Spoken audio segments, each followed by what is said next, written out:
Your freezing mouse cursor is infuriating, but the real fix isn't what you think.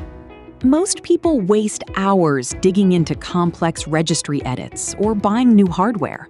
But the actual culprit is usually hiding right next to your USB port. Before you touch any settings, flip your mouse over. A single microscopic hair trapped in the optical sensor will cause massive stuttering. Optical sensors also absolutely hate glossy surfaces and glass desks.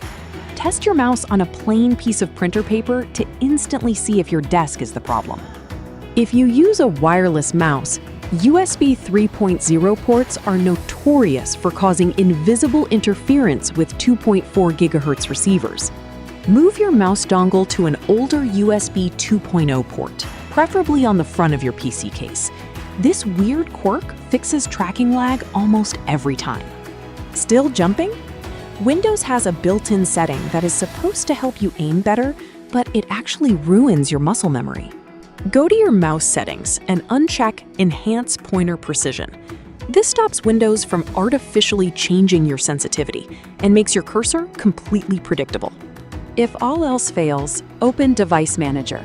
Right-click your mouse and hit Uninstall. Do not panic when your mouse goes completely dead. Just restart your PC using your keyboard to force a clean driver installation. But beware of background apps like Razer Synapse or iQ. They secretly fight with Windows drivers and cause the exact same freezing. Thanks for watching. Feel free to comment below, like, and subscribe. Visit us at gwizit.com for more.